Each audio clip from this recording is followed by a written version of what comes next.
우리의 신앙생활은 하나님께 순종하여 사는 삶이죠. 왜 그렇습니까? 예수 믿는다는 것은 내가 지금까지는, 내가 이전에는 하나님 없이 내 마음대로 살았었는데 주님 제가 그것을 회개합니다. 그 삶을 회개하고 이제는 예수님을 믿고 내 삶을 전환해서 하나님께 순종하여 삶을 사는 것, 그것이 바로 신앙생활이기 때문에 그렇습니다. 그렇죠. 신앙생활은 삶을 전환하는 게 신앙생활입니다. 지금까지 살아왔던 삶, 하나님 없이 내 마음대로 살았던 삶이죠. 그것을 회개하고 전환해서 이제 내 마음대로 살지 않고 하나님의 뜻을 따라 내가 이제는 하나님과 더불어 순종하는 삶을 살겠습니다. 이것이 바로 우리의 신앙생활이고 예수 믿는 것이죠. 그래서 순종이 제사보다 낫다고 말씀하는 것입니다. 제사, 예배죠. 예배가 말할 수 없이 중요하지만 더 중요한 것은 순종이 더 중요하다. 왜요? 그것이 바로 신앙의 핵심이 순종이니까요. 하나님 없이 살던 삶에서 이제 하나님과 함께하는 삶으로 전하는 것이 신앙이기 때문에 가장 중요한 것이 순종입니다.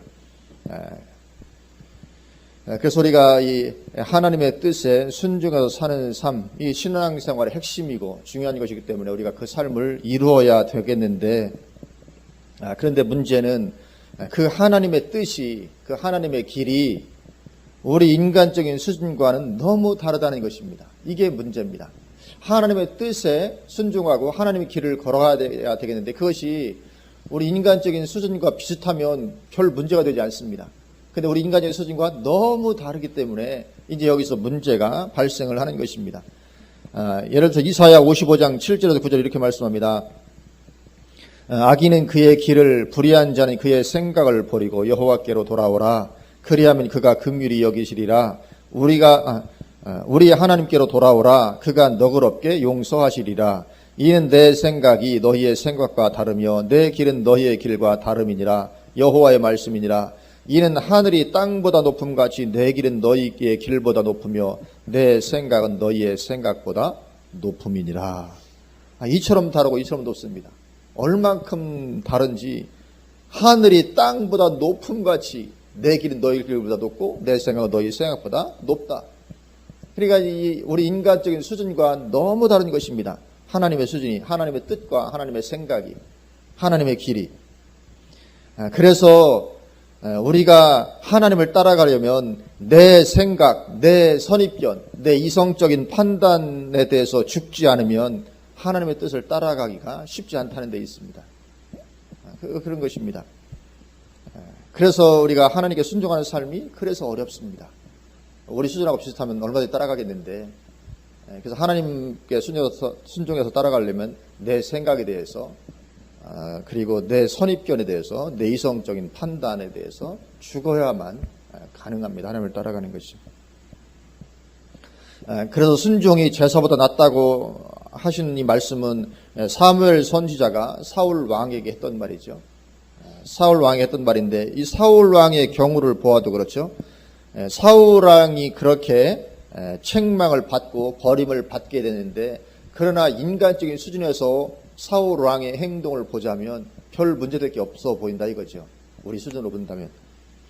어쩌면 인간적인 눈으로 볼 때는 사울의 행동이 칭찬을 받을 만한 것이기도 했습니다. 만약에 하나님의 뜻과 길이 거기에 없었다면 사울의 행동 자체는 상당히 칭찬받을 만한 그런 행동이기도 했던 것입니다. 사울이 왕이 된 지 1년 정도밖에 지나지 않았을 때 블레셋과 전쟁이 벌어지죠. 그런데 블레셋 군사가 얼마나 많은지, 백성은 해변에 모래같이 많았다고 돼 있고 병거만 해도 3만 대였다고 말씀하고 있습니다. 이 병거가 3만 대, 지금으로 말하면 탱크가 3만 대다 이런 의미입니다. 병거만 해도 3만 대. 그러니 이스라엘 백성들 어떻게 합니까? 도망가서 숨기 바쁘죠. 전쟁하러 모였다 그걸 보고서는 다 기겁을 하고 도망가서 숨기 바쁩니다. 그래서 도망가지 않고 남아있는 사람이 600명밖에 되지 않았습니다. 적은 얼마나 많다고요? 해변에 모래같이 많이 모였고 병거만 해도 3만 대인데 이스라엘은 군사가 겨우 600명 남았습니다. 이 전쟁이 가능합니까? 이 가능한 것이 아닙니다. 너무너무 엄청난 차이가 나는 거죠. 그래서 어쨌든 사울이 그래도 이제 뭔가 이게 하나님의 사람이니까 그래도 이제 하나님 의지하고 전쟁을 하기는 해야 되겠는데 이제 일단 하나님께 예배를 드리고 전쟁을 시작을 해야 되겠는데 예배를 인도하러 오기로 약속했던 사무엘이 오지를 않는 것입니다. 7일을 기다려도 약속한 시간이 되어도 오지를 않습니다. 그래서 예배 인도는 오직 제사장만이 하도록 율법에 규정이 되어 있었습니다. 그럼에도 불구하고 약속한 시간이 되어도 사무엘이 오지 않으니까 사울 왕이 예배를 드려버립니다. 그러자 사무엘이 와서 책망하죠. 그 죄 때문에 하나님께서 당신을 버리셨다. 그렇게 선포합니다. 그러나 이런 상황에서 이 지도자라면 당연히 차선책이라도 쓰는 것이 한편으로 당연한 것으로 여겨지는 것입니다. 일반적으로 볼 때는, 인간적인 수준에서 볼 때는, 아니, 이런 상황이라면 당연히 차선책이라도 써야죠. 무작정 기다리고만 있는 것이 좋은 지도자는 아닐 수 있는 것입니다. 오히려 백성들이 더 신뢰를 못할 수 있습니다. 그냥 무작정 약속 시간 지났는데도 계속 기다리고 있다. 그럼 밑에 부하들이 뭐라고 했습니까? 아니, 지금 뭐 하시는 겁니까? 사무엘이 분명히 예를 들어서 12시까지 오기로 했는데 지금 1시입니다. 말하자면. 아니, 근데 계속 지금 이런 상황이 되게 기다리고 있을 겁니까? 이게 쉽지 않다고요. 인간적인 수준으로 볼 때. 당연히 차선책으로 그럼 모이자. 어쨌든 우리가 예배 드리면 하나님 기뻐할 테니까 우리 한번 예배 드리고, 비록 사멸은 안 왔지만 우리도 예배 드리고 한번 하자. 얼마든지 인간적인 수준에서는 이게 어울릴 수 있는 얘기잖아요. 율법을 반드시 지켜야만 되는, 꼭 그렇지는 않을 수 있습니다. 예를 들면 다윗 같은 경우도 도망갈 때 어떻게 했습니까? 제사장들 외에는 먹지 못하는 진설병을 먹었도 하나님께서 아무런 책망도 하지 않으셨습니다. 그럴 수 있는 거거든요. 왜냐하면 율법에 의하면 진설병은 제사장 외에는 못 먹게 되어 있는 것이거든요. 근데 다윗은 먹었거든요. 그처럼 이 사울 왕의 행위도 인간적인 수준으로 볼 때는 얼마든지 이해해 줄 만합니다. 이 지금 상황이 아주 급박한, 평시도 아니고, 평시 같으면 기다리겠죠. 근데 평시도 아니고 아주 급박한 상황이고 약속한 시간이 되어도 세상 오지 않고, 그러니까 인간에서는 우리끼리 뭐 예배 드려도 괜찮지 않겠냐? 자, 우리 예배 드리자. 하나님께 예배 드렸거든요. 우상에게 예배 드린 것도 아니고 하나님께 예배를 드렸습니다. 그러면 뭔가 좀 이해를 해줄 법하죠. 아마 저 같으면 이해해줬을 것 같아요. 근데 하나님 이해 안 해주십니다. 너 순종하지 않았다. 버리겠다. 이러시는 거예요. 이게 참 우리의 힘든, 하나님께 순종할 때 같은 힘든 그런 부분입니다. 그리고 이제 하나님께서는 사울을 패하시겠다고 말씀하셨지만 바로 패하시지 않고 기회를 한 번 더 주시죠. 하나님 그렇게 기회를 주시는 분이십니다. 기회를 한 번 더 주십니다. 아말렉과의 전쟁이죠. 하나님 또 말씀하십니다. 아말렉이 나에게 어떻게 했던 것을 내가 기억한다. 그러니까 아말렉을 완전히 멸망시켜라. 전쟁을 해서 거기서 가거든 사람도 다 죽이고 모든 백성과 가축, 그 왕까지 다 죽여라. 말하자면 호흡 있는 것들은 다 죽여라. 어떤 그런 것이죠. 그러나 사울은 전쟁에서 승리하면서 사람 중에서는 아각 왕 한 명을 살려둡니다. 그리고 짐승 가축 중에서는 다 죽였지만 좋은 것들은 살려둡니다. 그래서 이것도 인간적으로 볼 때는 적의 왕을 죽이는 것보다 포로로 붙잡아가면 얼마나 이게 영광이 되겠습니까? 포로로 붙잡아서 질질 끌고 간다. 그러면 그 국민들이 얼마나 막 환호하면서 그죠? 막 만세를 부르고 얼마나 좋겠어요. 죽였대 이것보다 적 왕을 포로로 끌고 이렇게 갈 때, 입성할 때 얼마나 이것이 영광이 되는 것입니까?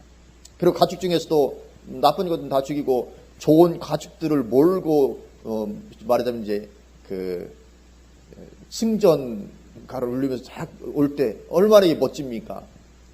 이것이 우리가 저기에서 빼앗은 것이다. 쫙 몰고 갈 때. 인간적인 면으로 볼 때는 상당히 이것이 뭐 이해가 되어지는 법이죠. 그러나 하나님은 사울 왕을 버리시기로 결정하십니다. 왜요? 너는 순종하지 않았다. 이거죠. 순종이 제사보다 나은 것이다.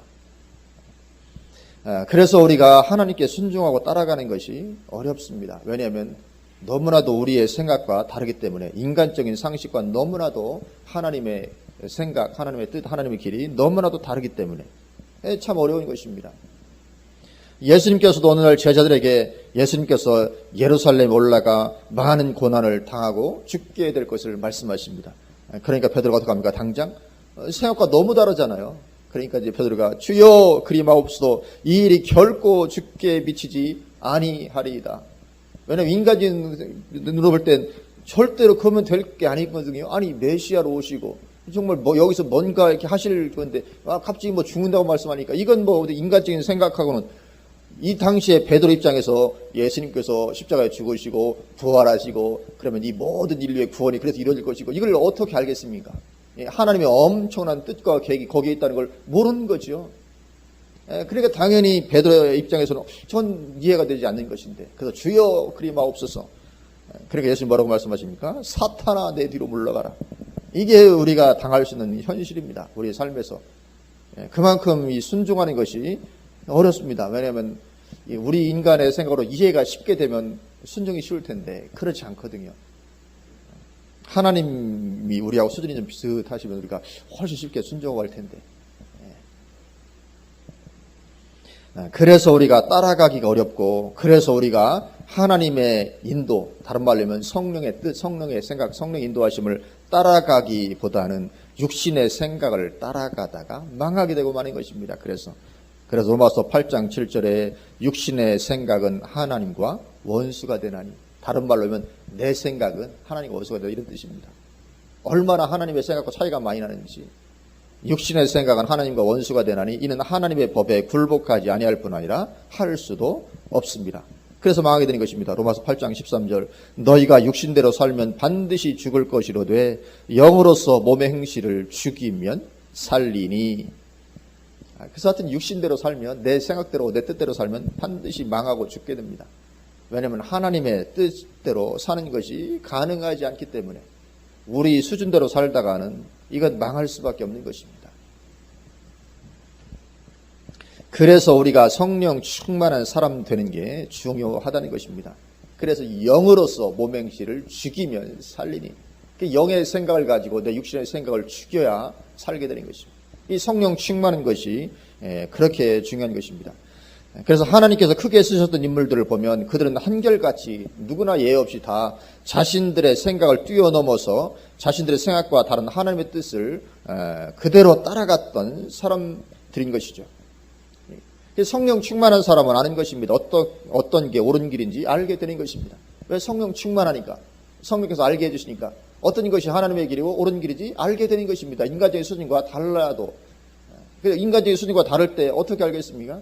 성령 충만해야 알게 되는 것입니다. 요한복음 3장 8절에 바람이 임의로 불매 내가 그 소리는 들어도 어디서 와서 어디로 가는지 알지 못하니 성령으로 난 사람도 다 그러하니라. 이렇게 말씀하십니다. 이 성령의 역사가 그렇습니다. 바람이 임의로 불매, 소리는 듣는데 도대체 어디서 와서 어디로 가는지 알 수 없는 것처럼 성령의 일하심이 그렇다는 것입니다. 뭔가 일하시는데 마치 바람 오죠. 어디서 와서, 분명히 소리는 들리는데 어디서 와서 어디 가는지 향방을 가늠할 수 없는 것처럼 성령의 역사가 그렇다. 그래서 성령 충만하지 않고는 할 수가 없는 것입니다. 하나님의 일하심이. 그래서 성령 충만한 사람은 그렇게 이제 성령에 이끌려 살아가게 되는 것이죠. 그것이 우리의 삶이 되야 될 줄 믿습니다. 그래서 사도 바울도 나중에 이제 사역을 하다가 예루살렘에 들어가고자 할 때 모든 사람이 다 반대했잖아요. 예루살렘에 가려고 할 때 모든 사람이 다 반대했지만 그래도 그는 갔습니다. 왜 갔을까요? 성령 충만했기 때문에. 성령 충만해서 그는 그 길이 남들이 다 반대하지만, 그리고 가면 고난을 당하고 어떤 일을 경험할지 알 수 없지만 가는 것이 옳은 것이라는 것을 알았습니다. 왜요? 성령으로 알았던 거죠. 그래서 사도행전 20장 22절에 보면 보라 이제 나는 성령에 매여 예루살렘으로 가는데 거기서 무슨 일을 당할는지 알지 못하노라. 아멘. 성령에 매여서 예루살렘으로 가고 있다. 그렇게 말합니다. 다른 사람 다 반대하고 다 가만 안 된다고 말하지만, 그러나 그런 상황에서 그는 압니다. 어떻게? 성령으로, 인간적인 지식으로, 이성으로, 판단으로 아는 것이 아니라 하나님의 성령에 의해서 내가 가는 것이 옳은 것이다 아는 것이죠. 그리고 그냥 가는 것입니다. 그래서 우리는 하나님의 영으로 충만한 사람이 되어야 순종하는 것도 가능할 줄로 믿습니다. 이런 예는 많습니다. 오늘 본문의 예레미야 경우도 마찬가지죠. 예레미야도 성령 충만했기 때문에 하나님의 뜻을 알고 따라가는데 아무런 문제가 없었습니다. 이사야 같은 경우도 하나님께서 너 3년 동안 벌거벗고 다니라 그렇게 말씀하셨잖아요. 예표로 보여주시기 위해서. 그래도 그 하나님의 말씀을 순종하는데 아무런 문제가 없었습니다. 왜냐하면 성령 충만하니까. 성령으로 그것이 하나님의 뜻이라는 것을 확신할 수 있었기 때문에 그런 얼마든지 하나님의 뜻에 순종할 수가 있었던 것입니다. 오늘 본문도 마찬가지입니다. 예레미야 20장 오늘 본문도 인간적인 관점으로 볼 때는 오늘 본문 예레미야보다 시드기야 왕이 옳아 보이는 것입니다. 옳게 보이는 것입니다.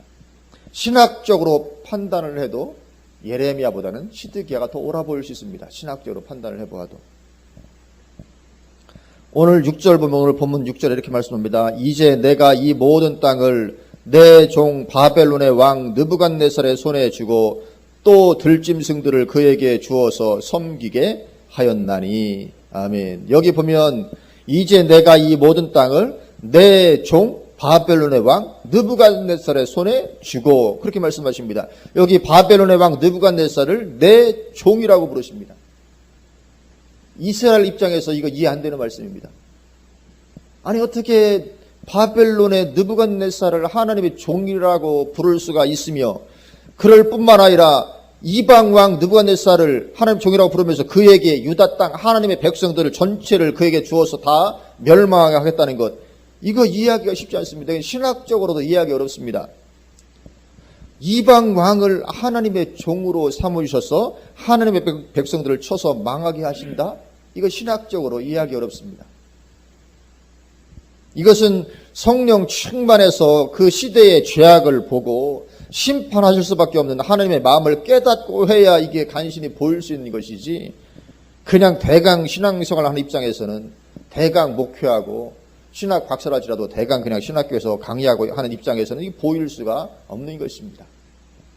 당시의 이 시대상을 정말 성령으로 말미암아 통감하고, 이게 당시의 이 시대의 죄악을 예레미야 같은 사람들 외에는 보는 사람이 없었잖아요.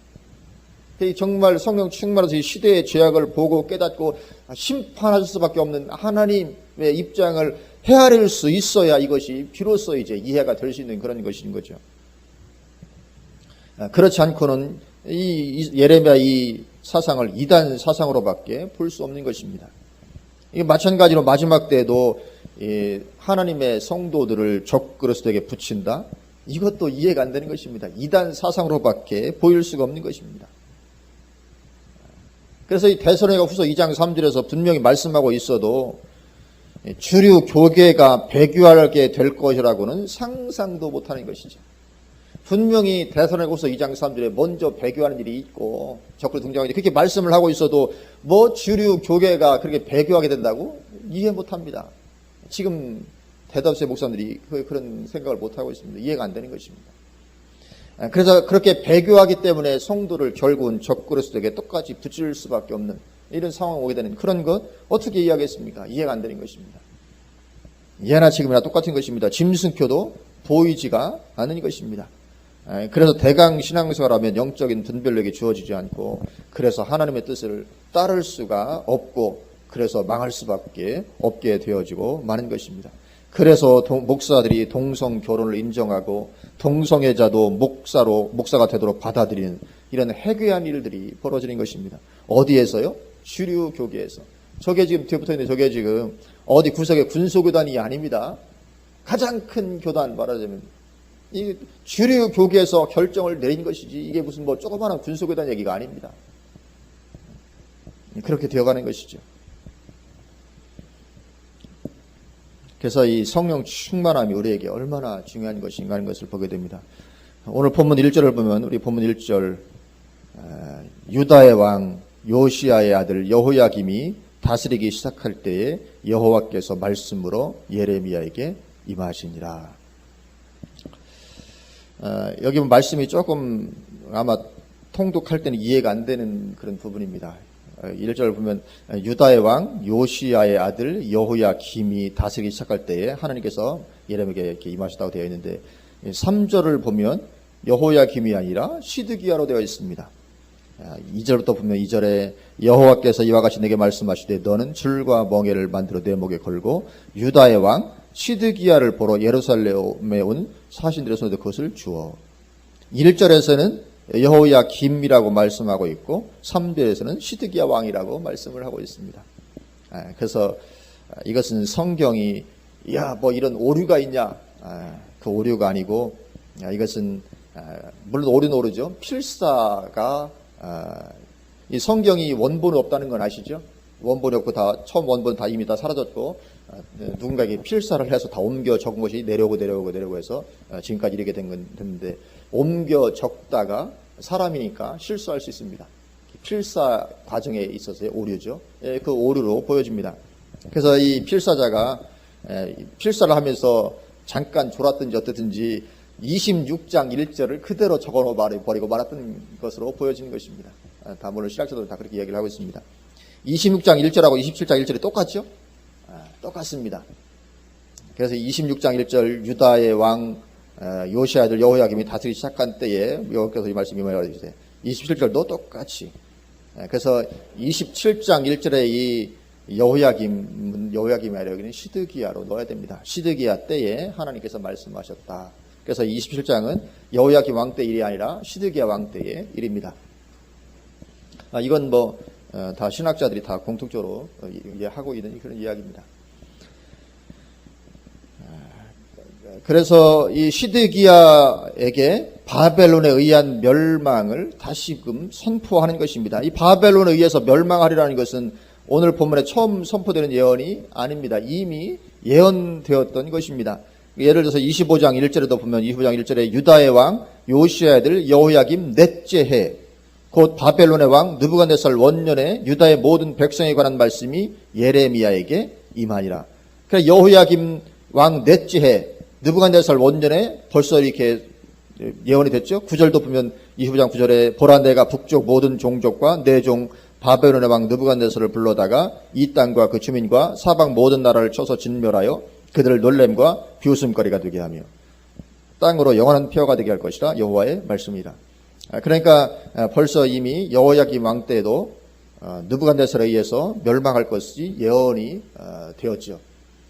여호야김 왕은 여호야김 다음에 여호야긴이고 여호야긴 다음에 시드기야입니다.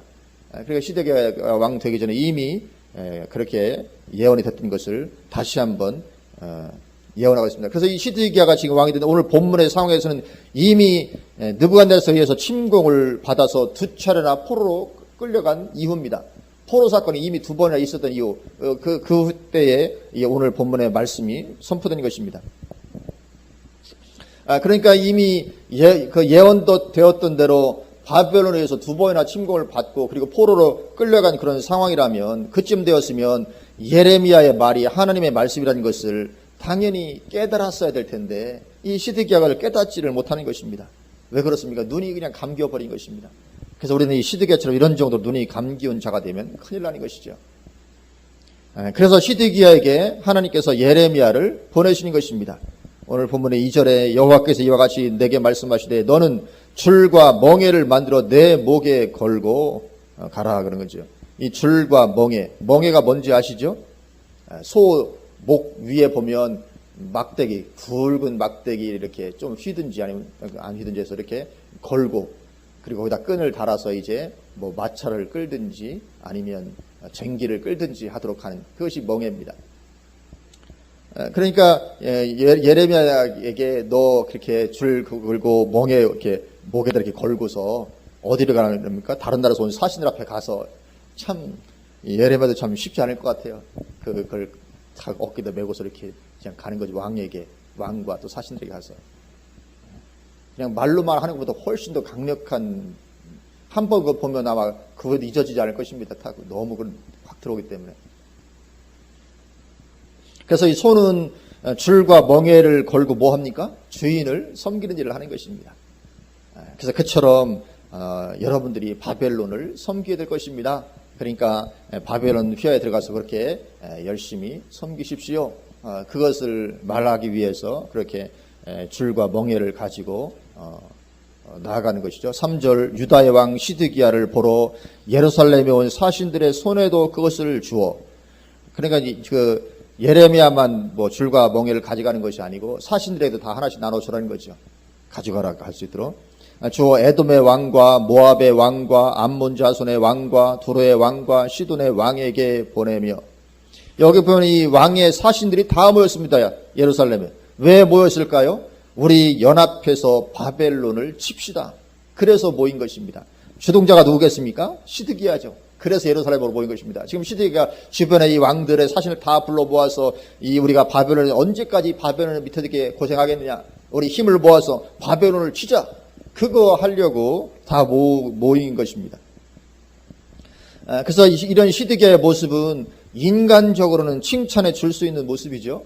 어쩌면 애국심으로 가득하다고도 보아줄 수도 있을 것입니다. 인간적인 차원으로만 본다면 전혀 시드기야에게 있어도 문제 삼을 것이 없습니다. 그러나 하나님의 뜻이 거기에 있지 않았기 때문에 이것은 심각한 불순종이라는 거죠. 그래서 거기에는 어떻습니까? 심각한 결말만이 기다리고 있을 뿐입니다. 시드기야와 연합군의 세력이 힘이 많든 적든 관계없이 그것은 불순종이기 때문에 그 결말에 심각한 결말밖에 있을 것이 없게 되고 마는 것입니다. 그래서 우리가 하나님의 뜻을 깨닫고 순종하는 가운데 있는 것이 그래서 너무너무 중요한 것이고, 그래서 성령 충만함이 그렇게 필요하고 중요한 것입니다. 그래 성령 충만해야만 육신의 생각을 따라가지 않을 수 있기 때문에 그렇죠. 이 육신의 생각이라는 것이 많은 경우 옳아 보이는 것입니다. 우리가 볼 때는 우리 육신의 생각이 대단히 옳아 보입니다. 많은 경우에. 그리고 심지어는 하나님의 뜻처럼 보이기도 합니다. 우리 육신의 생각이. 그리고 정작 하나님의 뜻은 뭔가 아닌 것 같죠. 정작 하나님의 뜻은 뭔가 아닌 것 같아요. 성령 충만하지 않으면 뭔가 아닌 것처럼 보이기도 합니다. 그래서 우리가 생각을 너무 깊게 하는 것, 이거 하나님의 인도하심을 벗어날 가능성이 큽니다. 생각을 너무 깊게 하는 것.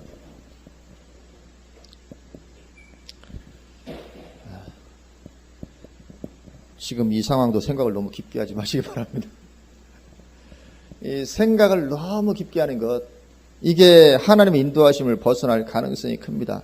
왜냐하면 우리가 생각을 너무 깊게 하면 인간의 이성적 차원으로 되어버리고 맙니다. 그렇지 않겠습니까? 생각을 깊게 하면 결국 거기서 나올 게 뭐겠습니까? 인간의 이성적인 수준의 생각밖에 안 나오는 것입니다. 그래서 우리가 생각을 물론 해야 되겠지만 생각을 너무 깊게 하는 것은 하나님의 인도하심을 벗어날 가능성이 크게 되는 것입니다. 그래서 이사야 55장 7절도 악인은 그의 길을 불의한 자는 그의 생각을 버리고 여호와께로 돌아오라, 그렇게 말씀합니다. 나에게 돌아오려면 네 생각을 버리고 돌아오라.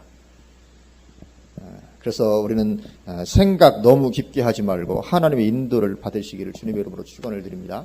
우리는 생각 깊게 해봤자 소용없습니다. 하나님의 인도하심을 받아야 될 줄로 믿습니다.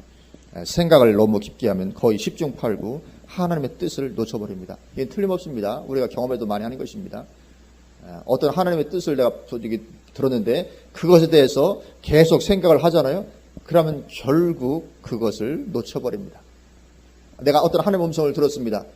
그럼 그것에 대해서 계속 묵상하고 깊이 생각을 오래 하잖아요. 그럼 반드시 하나님의 뜻을 놓쳐버리게 되는 경우가 허다하게 일어납니다. 왜 그렇습니까? 왜냐하면 내 생각으로 하나님의 생각을 따라잡을 수가 없기 때문에 내 생각을 오래 하면 결국은 내 수준에서 멈추지 하나님의 생각을 따라가는 게 가능하지 않습니다. 오늘 본문 4절에서 6절, 그들에게 명령하여 그들의 주에게 말하게 하기를 만군의 여호와 이스라엘의 하나님께서 이와 같이 말씀하시되 너희는 너희의 주에게 이같이 전하라. 나는 내 큰 능력과 나의 쳐든 팔로 땅과 지상에 있는 사람과 짐승들을 만들고 내가 보기에 옳은 사람에게 그것을 주었노라. 이제 내가 이 모든 땅을 내 종 바벨론의 왕 느부갓네살의 손에 주고 또 들짐승을 그에게 주어서 섬기게 하였나니. 이처럼 이 느부갓네살을 하나님의 종으로 삼으신다는 거죠. 그래서 하나님의 백성들을 파멸하게 하신다. 우리는 이것을 알아들을 수 있을 만큼 성령 충만해야 될 줄로 믿습니다. 이 말씀을 알아들을 만한 성령 충만함이 우리에게 있기를 주님의 이름으로 축원을 드립니다. 이 느부갓네살이 하나님의 종이다. 이스라엘 백성들이 들으면 기겁을 할 말입니다. 이방인을 개로 여기는 그들인데, 아니 하나님의 백성을 무자비하게 유린하는 자가 하나님의 종이라니, 이미 벌써 2번이나 포로 붙잡아갖고 이런 자가 하나님의 종이라니 말도 안 되는 것입니다. 그런데 하나님의 행하심이 그런 것입니다. 인간의 상식으로는 측량이 안 되는 것입니다. 오직 성령 충만한 사람만이 하나님의 성령으로 그것을 알아볼 수 있는 것이죠. 그래서 고린도전서 2장 10절 11절에 오직 하나님이 성령으로 이것을 우리에게 보이셨으니 성령은 모든 것 곧 하나님의 깊은 것까지도 통달하시느니라. 사람의 일을 사람의 속에 있는 영 외에 누가 알리요? 이와 같이 하나님의 일도 하나님의 영 외에는 아무도 알지 못하느니라. 아멘. 하나님의 영 외에는 아무도 알지 못한다. 하나님의 일은. 그러니 우리가 성령 충만하지 않고 어떻게 하나님의 일을 알겠습니까? 도무지 우리가 성령 충만하지 않으면 그래도 순종하는 것은 가능하지 않습니다. 하나님의 일을 알아야 순종할 텐데 하나님의 일을 알아보는 것 자체가 가능하지 않으니까요. 성령 충만하지 않으면. 그래서 이 시드기야 왕이 이 느부갓네살이 하나님의 종이라는 것을 이해할 수 없잖아요. 시드기야가 성령 충만한 사람이 아니니까 도무지 이해가 안 되잖아요. 예레미야의 말이 이해가 안 됩니다. 아니 어떻게 이 느부갓네살을 하나님의 종이라고 말하는가 이해가 안 되는데, 거기에다가 더해서 다른 선지자들까지 전부 다 예레미야와 정반대 예언을 하고 있는 것입니다. 이러니 정말 어떻게 분별하겠습니까? 이 정말 순종하기 너무 어려운 거죠, 상황이. 그래서 시드기야가 그래서 망할 수밖에 없는 것입니다. 오늘 9절 10절에 너희는 너희 선지자나 복술가나 꿈꾸는 자나 술사나 요술자가 이르기를 너희가 바벨론의 왕을 섬기게 되지 아니하리라 하여도 너희는 듣지 말라. 그들은 너희에게 거짓을 예언하여. 여기 9절에 나오는 이 사람들은 이방 선지자들입니다. 이방 선지자들, 선지자나 복술가나 꿈꾸는 자, 술사나 요술자, 이방 선지자들이 그렇게 바벨론의 왕을 섬기게 되지 아니하리라 예언해도 듣지 말라는 거죠. 또 14절에 보면 14절은 그러므로 당신들은 바벨론의 왕을 섬기게 되지 아니하리라 하는 선지자의 말을 듣지 마소서. 그들은 거짓을 예언함이니이다. 여기 14절의 이 선지자들은 예루살렘에 있는 선지자들입니다. 그러니까 이방 선지자들도 바벨론을 내 왕을 섬기게 되지 않을 거라 예언하고, 그리고 예루살렘에 있는 하나님의 선지자라고 하는 사람들도 바벨론의 왕을 섬기게 되지 않을 것이다. 그렇게 예언을 하고 있는 상황입니다. 그러니 시드기야가 분별하는 것이 사실은 가능하지 않죠. 일반적인 이성적으로 생각을 해도 예레미야 말은 옳아 보이지 않고, 예레미야 빼고 나머지 대부분의 선지자들은 다 바벨론의 왕을 섬기지 않을 것이다. 그러니 참 시드기야가 분별하기가 정말 어려운 거죠. 그러나 시드기야는 반드시 느부갓네살에 순종해서 살아야 했습니다. 오늘 8절에 여호와의 말씀이니라. 바벨론의 왕 느부갓네살을 섬기지 아니하며 그 목으로 바벨론의 왕의 멍에를 매지 아니하는 백성과 나라는 내가 그들이 멸망하기까지 칼과 기근과 전염병으로 그 민족을 벌하리라. 아멘. 하나님께서 느부갓네살을 하나님의 종으로 세우셨기 때문에 느부갓네살에게 순종하지 않는 어떤 나라든지 그 나라가 멸망하기까지 내가 칼과 기근과 전염병으로 치시겠다. 하나님께서 말씀하시는 것입니다.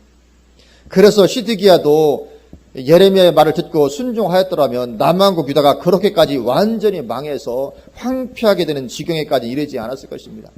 첫 번째, 두 번째 포로로 끝나지 세 번째 포로까지는 되지 않았을 거라고요. 하나님께서 그 이스라엘에게 말씀할 때 너희가 바벨론을 포로로 붙잡혀 가서 70년 만에 돌아오게 되겠다 할 때 이 70년을 카운트하는 기준점이 3차 포로가 기준점이 아닙니다. 1차 포로가 기준점입니다. 1차 포로부터 시작해서 70년이 찬 후에 그들이 돌아오게 됩니다. 그러니까 하나님의 어떤 70년이라는 것은 1차 포로로만 해도 족한 것이지 굳이 뭐 3차까지 하나님께서 그렇게 하시려고 했던 건 아닌 것 같아요. 그래서 시드기야가 이때만 해도 잘 처신했더라면 예레미야 말 듣고 그냥 그래 어차피 우리가 하나님의 징계 가운데 들어갔으니까 하나님 말씀대로 우리가 그냥 바벨론 왕에게 붙여서 그냥 멍에를 메고 있어야 되겠다. 그렇게 했더라면 이런 3차 침공과 이 3차가 제일 심했던 것이거든요. 말할 수 없는 비참함이 임했는데 그 정도까지는 당하지 않을 수 있었던 것입니다. 그러나 시드기야는 순종하지 못했습니다. 그래서 이렇게 바벨론에게 대항하려고 하다가 결국은 바벨론 왕의 3차 침공을 당하게 되고, 그래서 이제 거기서 패배를 당연할 수밖에 없죠. 하나님을 거역하는 것이니까요. 그래서 또 포로로 또 수많은 백성들이 포로로 붙잡혀가는 이 세 번째 포로 사건을 당하게 됩니다. 그리고 시드기야 본인도 역시 말할 수 없이 비참한 처지에 빠지게 되고 맙니다. 이 시드기야가 얼마나 비참한 모습 가운데 들어가게 됐는지 열왕기하 25장 1절부터 보면 거기에 기록이 되어 있습니다. 제가 한번 읽어보겠습니다. 열왕기하 25장 1절부터 보면 시드기야 제9년 열째 달 10일에 바벨론의 왕 느부갓네살이 그의 모든 군대를 거느리고 예루살렘을 치러 올라와서 그 성에 대하여 진을 치고 주의 토성을 쌓음에 그 성이 시드기야 왕 제11년까지 포위되었더라. 그러니까 9년째 그 시드기야 9년에 포위에서 11년까지 거의 2년 가까이 이렇게 포위를 하고 있으니까 이 사람이 살겠습니까? 2년 가까이 농사도 못 지고 하는데 같이 성에 갇혀서 그해 넷째 달 9일에 성중에 기근이 심하여 그 땅 백성의 양식이 떨어졌더라. 그 성벽이 파괴됨에 모든 군사가 밤중에 두 성벽 사이 왕의 동산 견문길로 도망하여 갈대아인들이 그 성읍을 에워쌌으므로 그가 아라바 길로 가더니 갈대아 군대가 그 왕을 뒤쫓아가서 시드기가 도망간 거거든요. 뒤쫓아가서 여러 평지에서 그를 따라 잡음에 왕의 모든 군대가 그를 떠나 흩어진지라 그들이 왕을 사로잡아. 시드기야 왕이 도망가다가 사로잡힙니다. 항복해도 비참할 텐데 도망가다 사로잡혔으니 이건 뭐 괴치불급을 당하도 어쩔 수 없는 거죠. 그들이 왕을 사로잡아 그를 림나에 있는 바벨론 왕에게로 끌고 가매 그들이 그를 신문하니라. 뭐 신문할 때 그냥 곱게 하진 않았을 거라고요. 신문하래. 그들이 시드기야의 아들들을 그의 눈앞에서 죽이고 자기 자식이 눈앞에서 죽임을 당하는 것 비참하겠죠. 죽이고 시드기야의 두 눈을 빼고 노사슬로 그를 결박하여 바벨론으로 끌고 갔더라. 세상 이렇게 비참할 수가 있겠습니까? 그래도 왕이었는데 자식들 내 앞에서 눈앞에서 죽임을 당하죠. 그것만 해도 참 이루 말할 수 없는 아픔인데 두 눈 빼고 그리고 쇠사슬에 노사슬로 결박해서 말하자면 개처럼 질질 끌고 가는 것입니다. 그렇게 끌려갈 때 이 시드기야가 어떤 마음이 들었을까? 아마도 예레미야의 말을 듣지 않은 것이 가장 후회스럽지 않았을까? 예레미야의 말만 들었어도 됐을 텐데. 그래서 오늘 본문은 우리가 하나님의 뜻을 깨닫고 순종하는 것이 얼마나 중요한지를 보여주는 것이죠. 실로 순종이 제사보다 나은 것이죠. 우리는 반드시 하나님께 순종해야 우리가 온전할 줄로 믿습니다. 순종해야. 그리고 그렇게 우리가 순종하기 위해서는 그런 삶을 우리 앞서 살았던 많은 하나님의 종들처럼 하나님의 영으로 충만해야 하는 것이죠. 하나님의 사람들 치고 하나님의 영으로 충만하지 않은 사람이 없습니다. 구약시대부터 시작해서 여호수아 성령 충만한 사람이었다고 말씀하죠. 여호수아는 모세는 회막을 떠날 때도 여호수아는 회막을 떠나지 않고 늘 하나님 곁에 있었던 사람입니다. 그래서 그는 정탐꾼 10명과 모든 백성이 하나님 뜻을 깨닫지 못할 때도 그는 깨달았던 사람입니다. 다 깨닫지 못하고 하는데도 여호수아는 깨닫습니다. 어떻게 해요? 성령 충만했으니까. 다른 사람들 다 봐도 도무지 가나안 땅을 점령하는 것은 이건 뭐 하나님 뜻 아닌 것 같고 안 될 것 같고 다 그렇죠. 뭐 인간적 수준으로 생각하니까요. 그러나 여호수아는 인간적 수준으로 생각하지 않습니다. 성령 충만하니까. 그러니까 가자. 하나님 뜻 가운데 있는 거죠. 뭐 다윗도 성령 충만한 사람이었다고 성경에 말씀하죠. 하여튼 뭐 구약이나 신약이나 하나님께서 크게 쓰셨던 사람들은 다 한결같이 성령 충만한 사람들이었던 것입니다. 그래서 구약 시대도 그랬다면 성령의 시대라고 말하는 신약 시대를 사는 우리에게는 더할 나위가 없는 것이죠. 우리는 반드시 성령 충만함을 우리가 이렇게 가지고 또 유지할 수 있도록 영적인 삶을 우리가 충실히 해야 될 줄로 믿습니다. 그래서 주님 오실 때 이 마지막 시대에 그러한 성령 충만함을 잃어버린 사람 누구겠습니까? 바로 미련한 5 처녀와 같은 사람이 바로 그런 사람인 것입니다. 그래서 다른 어떤 것보다도 우리는 성령 충만해야 될 줄로 믿습니다. 그래서 날마다 우리가 말씀과 기도 가운데 하나님을 찾고 구하고 하나님 안에 잠겨서 늘 매일매일이 성령 충만함, 그런 다른 어떤 것보다도 가장 우선적으로 우리가 가져야 될 것이 성령 충만인 것입니다. 오늘은 성령 충만하고 내일은 육신 충만하고 그렇게 되면 안 됩니다. 내일 뭔 일이 벌어질지 어떻게 알겠습니까? 매일매일이 성령 충만한 가운데 우리가 지낼 수 있도록 우리가 그렇게 영적인 삶을 충실히 하는 것, 그 어떤 것보다도 가장 중요한 것인 줄로 믿습니다. 아멘. 기도하시겠습니다.